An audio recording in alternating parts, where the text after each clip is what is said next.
हरे कृष्णा। तो अभी हम भगवद गीता के अध्याय 3 के अंतर्गत श्लोक संख्या 29 पर विचार करेंगे। प्रकृतिर्गुण सम्मूढ़ा सज्जन्ते गुण कर्मसु तान कृत्स्नविदो मंदान कृत्स्नविन्ना विचालये।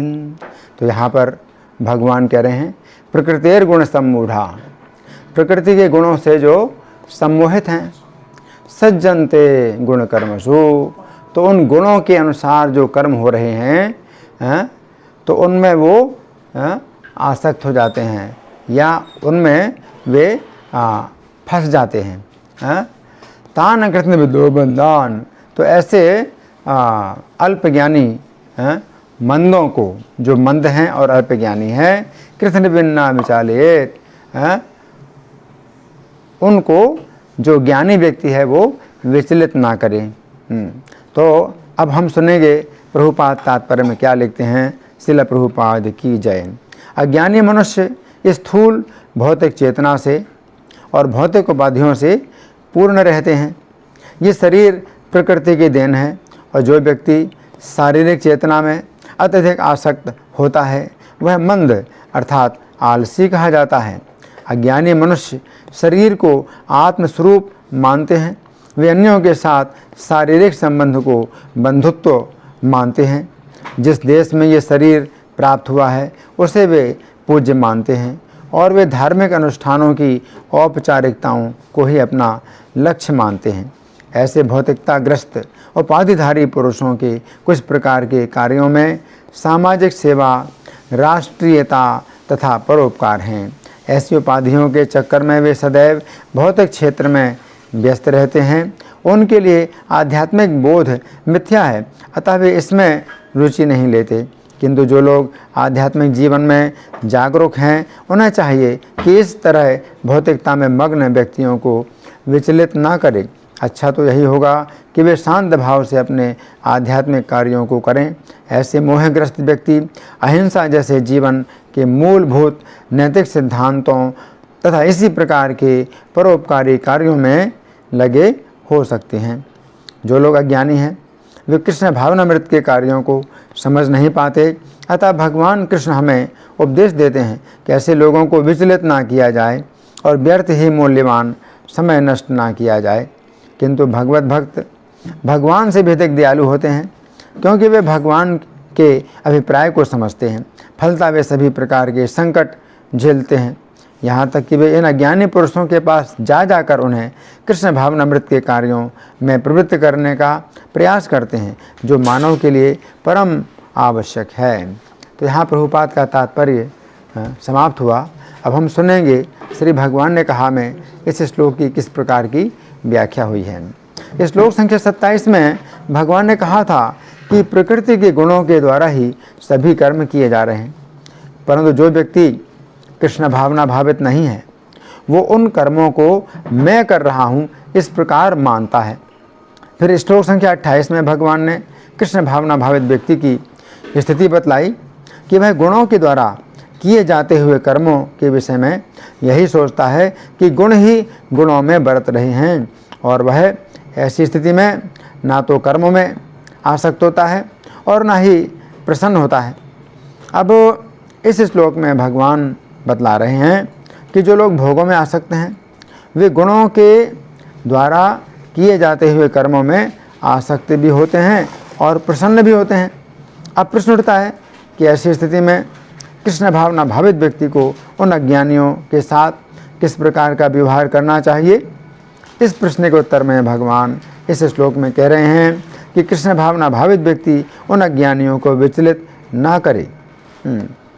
तो श्लोक में प्रथम पंक्ति में भगवान कह रहे हैं प्रकृतिर गुण सम्मूढ़ा सज्जन्ते गुण कर्मसु, अर्थात जो लोग प्रकृति के गुणों से सम्मोहित हैं वे गुणों के द्वारा किए जाते हुए कर्मों में आसक्त हो जाते हैं।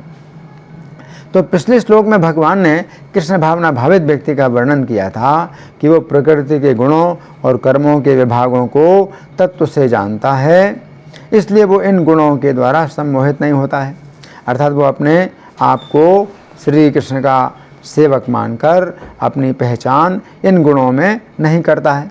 परंतु इस श्लोक में भगवान बतला रहे हैं कि जो लोग कृष्ण भावना भावित नहीं हैं वे प्रकृति के 3 गुणों के द्वारा सम्मोहित हो जाते हैं, अर्थात वे अपनी पहचान प्रकृति के इन 3 गुणों में ही करने लगते हैं। इसका अर्थ है कि वे गुणों के द्वारा किए जाते हुए कर्मों को मैं कर रहा हूँ ऐसा समझने लगते हैं। श्रीमद् भागवत 10:1-25 में कहा गया है, विष्णु और माया भगवती यया सम्मोहितम जगत, अर्थात ये जो भौतिक प्रकृति है ये विष्णु की माया है जिसके द्वारा संपूर्ण जगत सम्मोहित हो रहा है। उक्त श्लोक के तात्पर्य में श्रील प्रभुपाद लिखते हैं, भौतिक जगत में ये शक्ति महामाया के रूप में कार्य करती हुई बद्ध जीवों को भक्ति से अधिक वंचित कराने वाली है। कहा गया है, यह सम्मोहितो जीव आत्मानं त्रिगुणात्मकम, बद्ध जीव भौतिक जगत में अपने को 3 गुणों की उपज मानता है। ये देहात्म बुद्धि है। हर व्यक्ति भौतिक प्रकृति के 3 गुणों से अपने को संबंधित करने के ही कारण अपने को अपना शरीर मानता है। कोई अपने को ब्राह्मण तो कोई अपने को क्षत्रिय मानता है, और कोई वैश्य या शूद्र। वास्तव में ना तो कोई ब्राह्मण है, ना क्षत्रिय, ना वैश्य और ना शूद्र, वो तो भगवान का अंश है। ममेवांसः, किंतु भौतिक प्रकृति महामाया से प्रच्छन्न होने के कारण वो भिन्न भिन्न ढंगों से अपनी पहचान करता है। किंतु जब बद्ध जीव मुक्त हो जाता है तो वो अपने को कृष्ण का नित्य दास मानता है। तो यहाँ पर भगवान कह रहे हैं प्रकृतिर गुण सम्मूढ़ा, अर्थात प्रकृति के गुणों से सम्मोहित। तो सम्मूढ़ शब्द का अर्थ है सम्मोहित। सम्मोहित शब्द 2 शब्दों से मिलकर बना है, सम तथा मोहित। सम का अर्थ है सम्यक रूप से अथवा अच्छी प्रकार से, तथा मोहित का अर्थ है मूर्ख बना हुआ। इस प्रकार सम्मोहित शब्द का अर्थ हुआ अच्छी प्रकार से मूर्ख बना हुआ। तो यहाँ पर भगवान कह रहे हैं प्रकृतिर गुण सम्मूढ़ा, अर्थात जीव प्रकृति के गुणों के द्वारा अच्छी प्रकार मूर्ख बना हुआ है। यदि हम गहराई से विचार करें तो हम समझ सकते हैं कि जीव नित्य होते हुए भी अपने आप को अनित्य शरीर मानता है। ये कितनी बड़ी मूर्खता है। तो यहाँ पर भगवान कह रहे हैं कि भौतिक प्रकृति के गुणों ने जीव को इतना अधिक मूर्ख बना दिया है कि वो अपनी पहचान इस अनित्य शरीर के साथ कर रहा है, तथा गुणों के द्वारा किए हुए जाते हुए कर्मों को मैं कर रहा हूँ ऐसा समझता है। तो यहाँ पर भगवान कह रहे हैं प्रकृतिर गुण सम्मूढ़ा सज्जनते गुण कर्मसु, अर्थात जो लोग कृष्ण भावना भावित नहीं हैं वे प्रकृति के गुणों के द्वारा सम्मोहित होकर गुणों के द्वारा होने वाले कर्मों में आसक्त हो जाते हैं।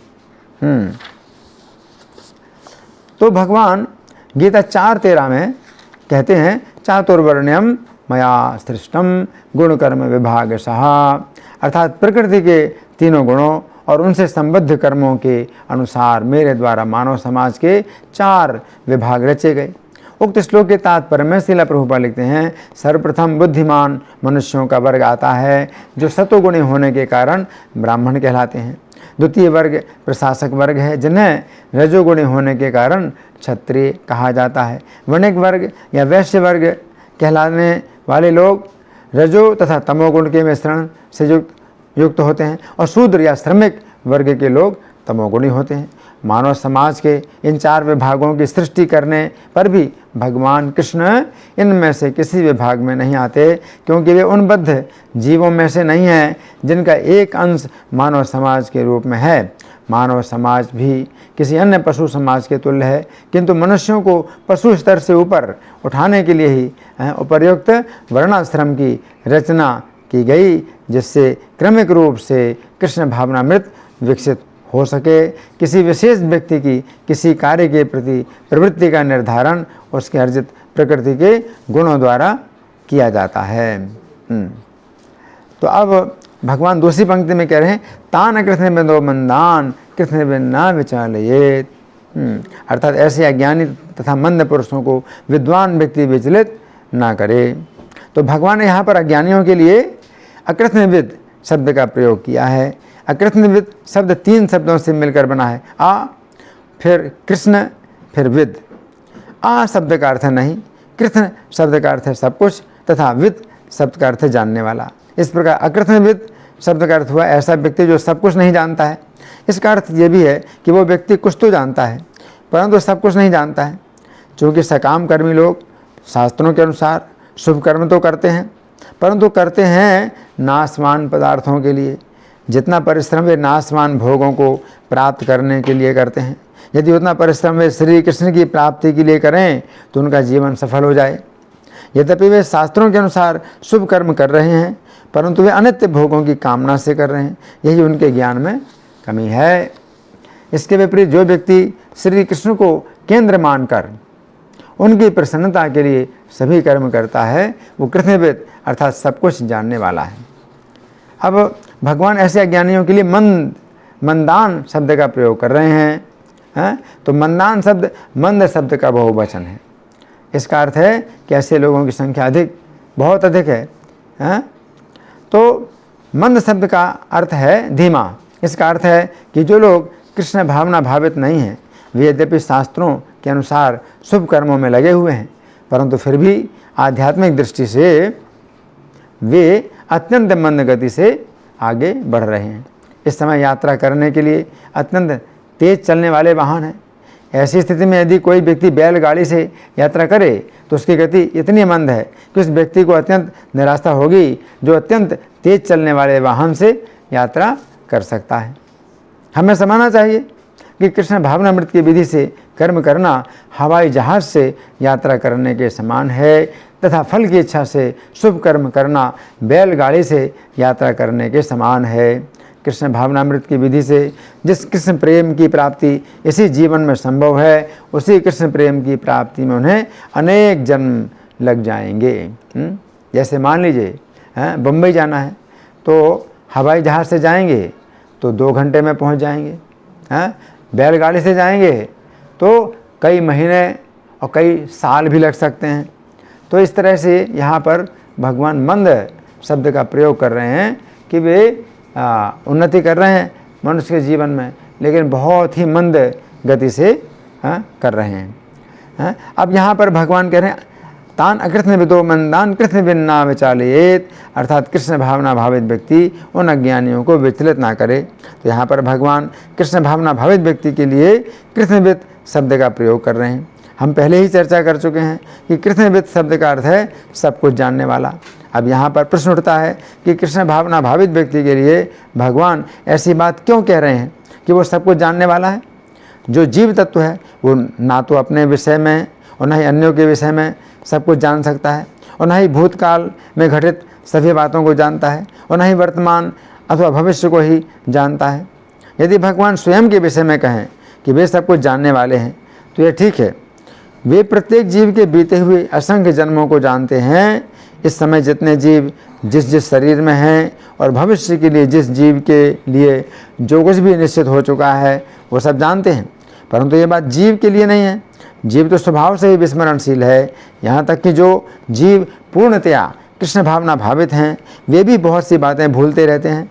श्रील प्रभुपाद भी जिस समय प्रवचन देते थे उस समय कभी कभी वे जिस श्लोक को उद्धृत करना चाहते थे वो श्लोक उन्हें याद नहीं आता था। तो फिर यह कैसे कहा जा सकता है कि कृष्ण भावना भावित व्यक्ति सब कुछ जानने वाला है। इस प्रश्न का उत्तर यह है कि यहाँ पर भगवान ये कहना चाहते हैं कि कृष्ण भावना भावित व्यक्ति अपने स्वार्थ के विषय में सब कुछ जानता है। जितना उसके लिए जानना आवश्यक है वो जानता है, उसको कहते हैं सब कुछ जानता है। जिस ज्ञान को पाने के लिए ये मनुष्य जीवन प्राप्त हुआ है कृष्ण भावना भावित व्यक्ति उस ज्ञान को प्राप्त कर चुका है। जीवन के अंतकाल में प्रत्येक व्यक्ति की परीक्षा होती है कि जिस ज्ञान को पाने के लिए उसे मनुष्य जीवन प्राप्त हुआ है उस ज्ञान को उसने कितना प्राप्त किया है। अब प्रश्न उठता है कि वो कौन सा ज्ञान है जिस ज्ञान को पाने के लिए हमें ये मनुष्य जीवन प्राप्त हुआ है। गीता 5:29 में भगवान कहते हैं कि जो व्यक्ति श्री कृष्ण को ही परम भोक्ता परम ईश्वर तथा सभी जीवों का परम मित्र समझ लेता है उसे इस जीवन में शांति प्राप्त होती है। ऐसी स्थिति में वो श्री कृष्ण की शरण लेता है तथा जीवन के अंत में वो ज्ञान की परीक्षा उत्तीर्ण करके श्री कृष्ण के परम धाम में जाता है। गीता 7:2 में भगवान कहते हैं कि इस ज्ञान को जान करके तुम्हें जानने के लिए और कुछ भी शेष नहीं रहेगा। यस ज्ञात्वा ज्ञानम ते हम सब ज्ञानम इदम वक्ष्यामि विशेषतः यस ज्ञात्वा न भूयोन्यत ज्ञातव्यम अवशिष्यते। जिसको जान करके और कुछ भी जानने योग्य नहीं रहेगा। हाँ, तो इसी को भगवान कह रहे हैं कृष्णविद, कि वो सब कुछ जानता है।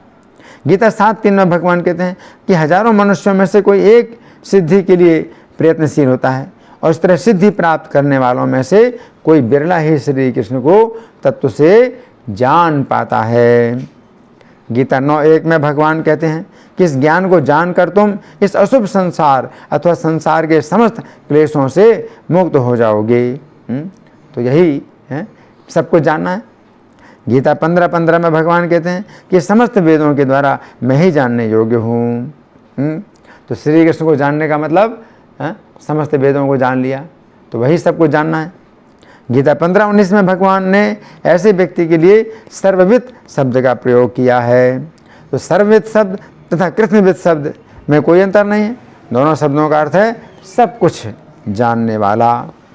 गीता 15:20 में भगवान ने ऐसे व्यक्ति के लिए कृतकृत्य शब्द का प्रयोग किया है। कृतकृत्य शब्द का अर्थ है ऐसा व्यक्ति जिसने उस कार्य को पूरा कर लिया है जिस कार्य को करने के लिए उसे मनुष्य शरीर प्राप्त हुआ है।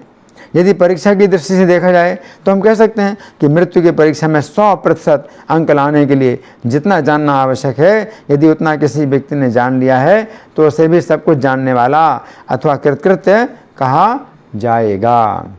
गीता 7:19 में भगवान कहते हैं कि जो व्यक्ति श्री कृष्ण को जानता है कि वही मेरे सब कुछ हैं, ऐसा महात्मा अत्यंत दुर्लभ है। श्री कृष्ण ही मेरे सब कुछ हैं, इसका अर्थ है कि श्री कृष्ण ही मेरे पिता, माता, भाई, मित्र आदि सब कुछ हैं। इस बात से निष्कर्ष यही निकलता है कि जो व्यक्ति श्री कृष्ण को सब कुछ जानता है वही सब कुछ जानने वाला है। तो यहाँ पर भगवान कह रहे हैं कि कृष्ण भावना भावित व्यक्ति उन अज्ञानियों को विचलित ना करे। इसका अर्थ है कि यद्यपि वे अज्ञानी अनित्य भोगों की प्राप्ति के लिए कर्म कर रहे हैं, परंतु फिर भी वे जिन कर्मों को कर रहे हैं वे शास्त्रों में कहे गए शुभ कर्म हैं। अतः गुण और कर्म विभाग को पूर्णतया जानने वाले कृष्ण भावना भावित व्यक्ति को चाहिए कि वह सकाम भावपूर्वक शुभ कर्मों में लगे हुए अज्ञानी पुरुषों को विचलित ना करे, अन्यथा वे मंद बुद्धि पुरुष अपनी वर्तमान स्थिति से भी नीचे गिर जाएंगे। श्लोक संख्या 25 में भगवान ने कुर्यात शब्द का प्रयोग करके कृष्ण भावना भावित व्यक्ति को वैसे ही कर्म करने की आज्ञा दी, तथा श्लोक संख्या 26 में जोसेत शब्द का प्रयोग करके अज्ञानी पुरुषों से भी वैसे ही कर्म करवाने की आज्ञा दी। अज्ञानी मनुष्य स्वर्ग प्राप्ति के लिए शुभ कर्म किया करते हैं, इसलिए भगवान ने ऐसे मनुष्यों को विचलित ना करने की आज्ञा दी है। अर्थात कृष्ण भावना भावित व्यक्ति अपने संकेत, अपने वचन और क्रिया से ऐसी कोई बात प्रकट ना करे जिससे उन सकाम पुरुषों की शास्त्रभित शुभ कर्मों में अश्रद्धा, अविश्वास अथवा अरुचि उत्पन्न हो जाए और वे उन कर्मों को त्याग दें, क्योंकि ऐसा करने से उनका पतन हो जाएगा। तो श्लोक संख्या 1 में अर्जुन ने प्रश्न किया था कि हे केशव, आप मुझे युद्ध रूपी घोर कर्म में क्यों लगाते हैं। इस प्रश्न के उत्तर में यहाँ पर भगवान कह रहे हैं कि हे अर्जुन, यहाँ पर जितने योद्धा खड़े हैं वे अधिकांश अज्ञानी तथा भोगों में आसक्त हैं। वे इस युद्ध में इसलिए भाग ले रहे हैं क्योंकि वे समझते हैं कि इस युद्ध रूपी पवित्र कर्म के द्वारा वे स्वर्ग की प्राप्ति करेंगे। अतः तुम इस युद्ध को घोर कर्म कहकर उनकी बुद्धि को विचलित मत करो, अन्यथा उनका और अधिक पतन होगा। अब इसमें एक कथा है रत्नाकर नामक डाकू की। रत्नाकर नामक एक डाकू था जो लोगों की धन संपत्ति को छीना करता था तथा कभी कभी लोगों की हत्या भी करता था। जिस समय उसे पता चला कि इस कर्म का फल केवल उसे ही भोगना पड़ेगा, उसकी पत्नी, माता पिता तथा बच्चे आदि कोई भी उसका साथ नहीं देंगे, तो वह अत्यंत भयभीत होकर के नारद जी से ऐसा उपाय जानना चाहता था कि उसे अपने पापों की सज़ा ना भोगनी पड़े। वह ज्ञानी तथा मंद बुद्धि था, वो भगवान के विषय में तथा उनसे प्रेम करने के विषय में कुछ भी नहीं जानना चाहता था। ऐसी स्थिति में यदि नारद जी ने उसे भगवान के नाम, रूप तथा गुणों के विषय में बतलाया होता तथा ये कहा होता कि तुम्हें पापों से छूटने की कोई आवश्यकता नहीं है, तुम भगवान के प्रति प्रेम विकसित करो, तो उसकी बुद्धि विचलित होती तथा भगवान के प्रति उसकी द्वेष की भावना के कारण वो भगवान और भक्तों की निंदा करने लगता। अतः नारद जी ने उसे भगवान के नाम का उपदेश ना देकर मरा मरा इस मंत्र का उपदेश दिया ताकि उसके द्वारा नाम का अपराध ना हो। परंतु आगे चलकर मरा मरा के उच्चारण में भी राम राम इस प्रकार के नाम अभास के द्वारा जिस समय वो पापों से मुक्त हो गया, उस समय उसने स्वयं नारद जी से भगवान के नाम, रूप तथा गुणों के विषय में जिज्ञासा की तथा नारद जी ने उसे श्री राम के चरित्र का उपदेश दिया। इस प्रकार वो डाकू आगे चलकर महर्षि वाल्मीकि मुनि के नाम से विख्यात हुआ, जिन्होंने श्री राम के चरित्र का विस्तार से वर्णन किया तथा उनका वो ग्रंथ रामायण आदि काव्य के नाम से विख्यात हुआ। तो ये जो है बात है कि कृष्ण भावना भावित व्यक्ति ऐसे अज्ञानियों को विचलित ना करे। अब जिस समय बालक ध्रुव की सौतेली माता सुरुचि ने उसे पिता की गोद में चढ़ने से मना किया तथा पिता ने भी मौन रहकर ध्रुव को निराश कर दिया, उस समय वो बालक अपनी माता सुनीति के आदेश से भगवान से अपने पिता से भी बढ़कर पद मांगने के लिए वन की ओर जा रहा था। नारद जी ने देखा कि बालक के अंदर क्षत्रिय स्वभाव के कारण अत्यंत अमरस भरा हुआ है। उस समय नारद जी ने बालक को ये कहकर विचलित नहीं किया कि ये तो सकाम भक्ति है, ये निष्काम भक्ति की तुलना में अत्यंत निंदनीय है। भगवान से इतनी छोटी वस्तु मांगना भक्ति को कलंकित करना है। ऐसा कहने से क्या होता, बालक ध्रुव की भगवान के प्रति भी द्वेष की भावना विकसित हो जाती तथा इस प्रकार उसके भजन में अत्यंत बाधा उत्पन्न होती। तो नारद जी ने उस बालक को विचलित नहीं किया, बल्कि इसी कामना की पूर्ति के लिए ही भगवान का भजन करने की आज्ञा दी। इस प्रकार सकाम भाव से भी तीव्र भजन के प्रभाव से बालक के मन का शुद्धिकरण हुआ तथा उसकी सकाम भक्ति निष्काम भक्ति में बदल गई। अब एक और उदाहरण, जिस समय सूर्य ग्रहण के अवसर पर पृथ्वी भर के समस्त राजागण तथा मुनिगण कुरुक्षेत्र के पवित्र स्थान में एकत्र हुए, उस समय उन समस्त राजाओं के सामने श्री कृष्ण ने उन समस्त मुनियों से कहा, धन्य है, हम लोगों का जीवन सफल हो गया। तो भगवान जो है स्वयं साक्षात परब्रह्म है, परमेश्वर, और वे जो है मनुष्य लीला कर रहे हैं। तो मनुष्य का अभिनय करते हुए भगवान ने मुनियों से क्या कहा कि धन्य है, हम लोगों का जीवन सफल हो गया, आज जन्म लेने का हमें पूरा पूरा फल मिल गया, क्योंकि जिन योगेश्वरों का दर्शन बड़े बड़े देवताओं को भी अत्यंत दुर्लभ है, उन्हीं का दर्शन हमें प्राप्त हुआ है। तो भगवान कृष्ण जब ऐसा बोले तो भगवान का एक गूढ़ भाषण सुनकर उन मुनियों की बुद्धि चक्कर में पड़ गई। वे ये ना समझ सके कि भगवान ये क्या कह रहे हैं। उन्होंने बहुत देर तक विचार करने के बाद ये निश्चय किया कि श्री कृष्ण सर्वेश्वर होने पर भी जिस प्रकार सामान्य मनुष्य की भांति व्यवहार कर रहे हैं, ये केवल लोक संग्रह के लिए ही है। वहाँ पर अनेक राजा दुर्योधन के समान आसुरी भाव के और भोगों में आसक्त थे, जो श्री कृष्ण से द्वेष करते थे।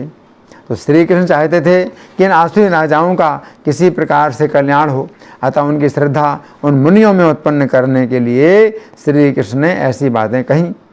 श्री कृष्ण के इस भाव को समझ करके उन मुनियों ने भी उन आसुरी राजाओं को श्री कृष्ण की सेवा का आदेश देकर विचलित नहीं किया।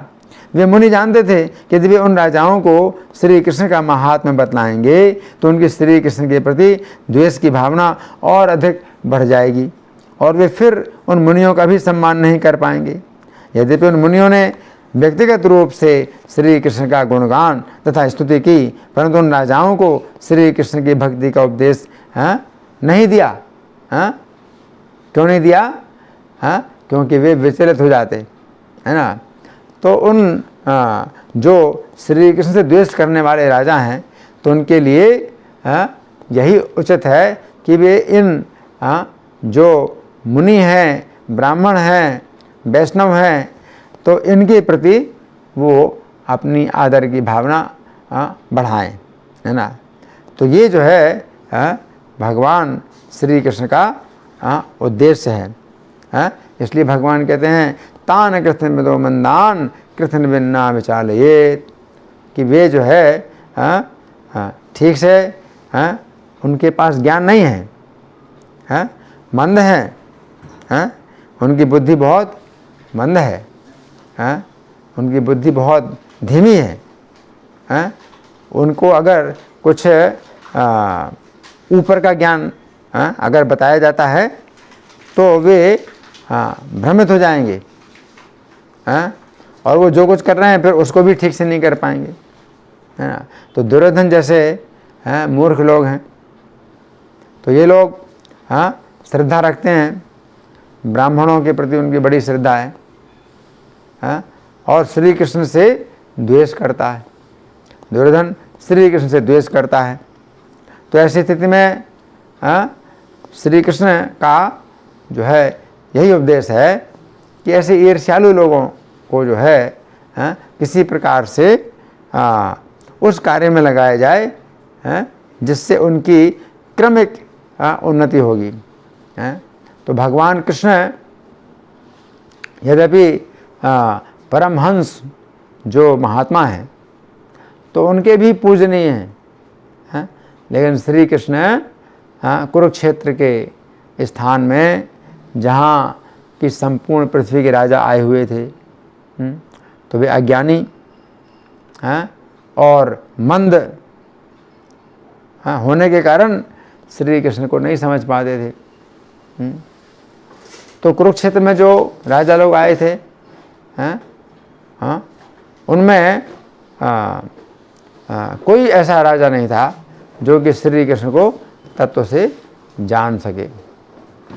तो ऐसी स्थिति में श्री कृष्ण उन राजाओं के बीच में खड़े होकर के जो ऋषि मुनि भगवान का दर्शन करने आए उन ऋषि मुनियों के बारे में बोल रहे हैं कि हमारा जीवन सफल हो गया, कि हमें ऐसे ऋषि मुनियों के दर्शन हुए हैं।